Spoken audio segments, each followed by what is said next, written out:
doilea județ în care astăzi mă aflu prezentă este la mine acasă. Nu că am uitat ploieștenii sau prahovenii, ci pentru că așa a fost planificarea. La Ploiești problemele sunt altele, sau la județul Prahova, și vă făceam referire la ce înseamnă programul de guvernare. În programul de guvernare, numărul 1 sunt închiderea depozitelor la care făceam referire, municipale, periculoase, industriale sau nepericuloase și pentru care România este pasibilă să plătească amenzi foarte mari.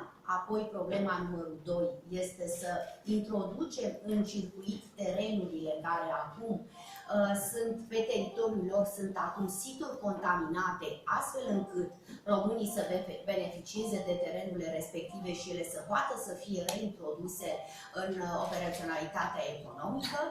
O altă problemă extrem de importantă pe care Ministerul Mediului o desfășoară este gestionarea, administrarea, monitorizarea și controlul tuturor suprafețelor de arii naturale protejate și nu în ultimul rând, tot ce înseamnă monitorizare pe calitatea aerului. O să vă fac întâi referire la primele două spețe, respectiv de depozitele municipale și depozitele industriale periculoase și nepericuloase.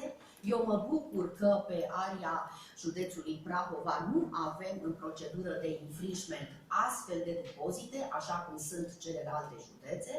Asta înseamnă că municipalitățile au fost extrem de atente să nu ajungă în astfel de situație, iar pentru depozitele industriale știm foarte bine că avem problemele cu batalurile vechilor și actualelor rafinării, care